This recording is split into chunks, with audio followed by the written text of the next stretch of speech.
Hello and welcome to How to Guide regarding conclusions in essays. This is going to focus on conclusions in questions that have a lead factor. There will be another video posted to do conclusions that don't have a lead factor in them, but this one's just going to focus on lead factor questions for now. So as I said, there's two types of questions you need to be concerned about when you're writing conclusions, and it's very, very important that you know the difference. And the first one is questions with a lead factor. And a couple of examples of those are: to what extent was the Militant Suffragette campaign the most important reason for the achievement of votes by some women by 1918? Or how important was the rise of Labour, that's the Labour Party, not the Labour reforms, as a reason why the Liberals introduced social welfare reforms 1906 to 1914? Other questions that don't have lead factor relate to the reforms themselves, so the Liberal reforms themselves and the Labour reforms themselves, which, as I said, we'll cover in part 2 of this video, which will be posted quite soon. It's very important, though, when you write your conclusions and when you write your essays, you understand which type of conclusion goes with which, because if you don't, there is a possibility that you might lose marks in your conclusion if you write the wrong kind. So, questions with lead factor. If you look back through exam questions, it's usually women in the vote and reasons for Liberal reform questions. In these questions, you will have chosen a line of argument or a lead factor. This is usually laid out in your introduction, where you make a judgment and give a reason why. And when you go to your conclusion, it's expected that you will follow a similar guide to that. In writing your conclusion, you must deal with each factor one at a time and compare this factor to the lead factor that you've chosen and discuss why that lead factor is more important than the other factor you've introduced. If you're answering a question, for example, on a lead factor that you don't agree with, so for example, if the question is around national security and you feel that the surveys of Booth and Rowntree are more important, that's absolutely fine, but that does mean that the surveys of Booth and Rowntree become your lead factor or your line of argument, and you need to be consistent with that as you progress your conclusion. So I've got a couple of examples of conclusions to show you. They're on the next slides. One is to do with women and the other is to do with Liberal reforms. So the first question is: the part played by women in the war effort was the main reason why some women received the vote in 1918. How valid is this view? It's good to start off your conclusions with just an opening section before you jump straight into comparing the factors. So here we've got, in summary, all the factors played a part in why some women received the vote in 1918. However, the part played by women in the war effort was the main reason. So there's a line of argument established.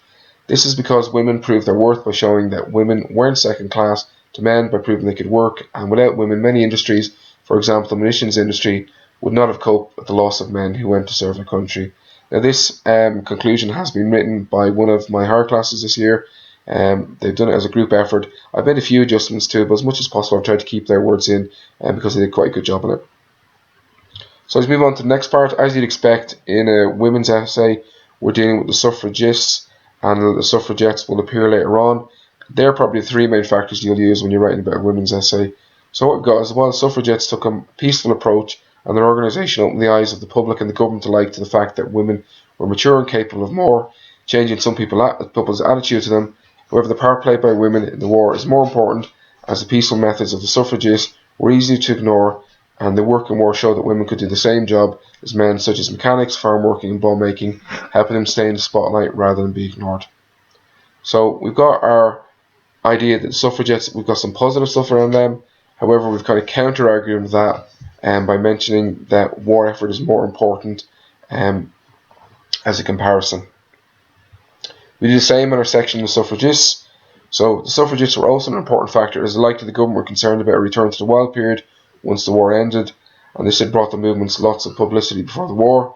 Where the war effort is more important, as the actions of the suffragettes led some to believe that their actions meant that they weren't ready for the vote. However, the war clearly showed that the majority of women were ready to support their country when called upon, and could be trusted to contribute successfully in helping Britain win the war. So again, we have a positive reason for why the suffragettes might be an important reason for women getting the vote. However, we've counter-argued that by showing that the war is an even more important reason. And then it's always good practice to finish off with a closing statement. So in my opinion, it was the part played by women in the war effort that was the main reason why some women received the vote in 1918. This is because the war showed that women were capable of more than previously asked of them, and this greatly helped the country to victory. So that's the 3-mark conclusion. As I said, most of it's been written by students in the class. There should be no reason why you can't produce your own conclusion that's worth 3 marks, either to this standard or hopefully even better, because some of the language that we've got here could be improved upon with a bit more detail. But obviously remember, you only have 7 minutes to write your conclusion as well, so you've got to take time into account when you're writing. So our next question is one to do with the reasons for the Liberal reforms. It's how important were the fears over national security as a reason why the Liberals introduced social reforms 1906 to 1914. Again, a starting sentence introduces a line of argument. So in summary, all the factors played a part in why the Liberals introduced social reforms 1906 to 1914. Although Booth and Rowntree were the most important factor, no fears over national security. So what we've done in this question is change the lead factor from fears over national security and state it's Booth and Rowntree is the most important factor. So dealing with the factors one at a time. While the fears of national security show the threat of poverty to the security of empire and lack of fighting stock, Booth and Rowntree on the other hand provided the statistics that shocked the government and public alike and changed perception and opinions about poverty. This clearly made fears over national security less important. So we've got fears over national security and something positive around that in relation to our question, showing why it's an important factor.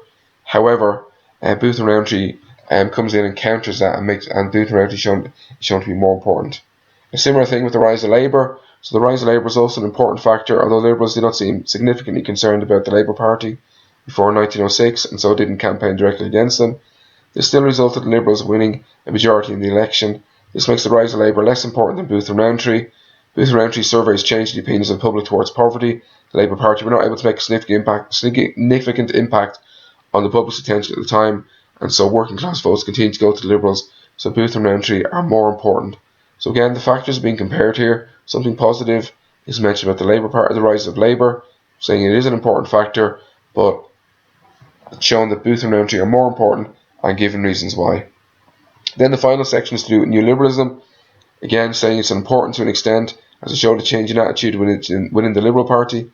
However, given the reform started under Campbell Bannerman, it is questionable as to whether the reforms would have happened anyway under his leadership without as much influence as credited Churchill, Lloyd George and Asquith. Therefore, Booth and Rowntree must be considered most important because they raised important issues that affected the poor and unhealthy everywhere, not just those who wanted to serve. This in turn moved the Liberals towards recognising that something needs to be done to help with poverty, perhaps helped by Booth and Rowntree's friendship with Lloyd George.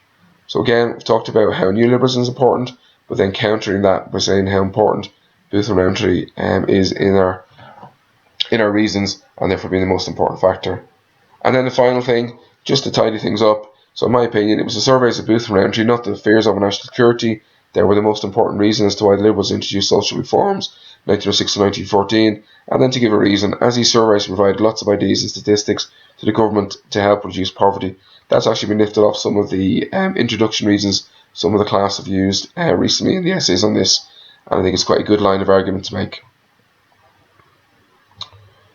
So finally, I asked some people to see if they could come up with an easy way to remember the structure for conclusions. It's not as easy as their introductions, but hopefully this might help you a little bit. So I suggested make an opening statement that is the decision that addresses the question, then explain why you've made that opening statement, then move on to explain why one non-lead factor is important, and then state why the lead factor is more important, but make sure you give reasons for both, and then you just repeat that part for all the rest of the factors you're going to talk about. You don't need to do it for factors you haven't talked about in your essay, but make sure you do it for the factors that you talk about in the essay, all the ones that you include. Then finally, if you just write a concluding statement, confirming the most important factor and detailing why. If you can do that successfully, you should get 3 marks, but obviously one of the key things is to practice it and then try and work in your time to get it down to 7 minutes. That's all in these. There will be a second part that talks about the ones that don't have a lead factor, and that'll follow in a few days' time. But in the meantime, if you have any questions on this, please let me know. Thanks for listening. Cheers.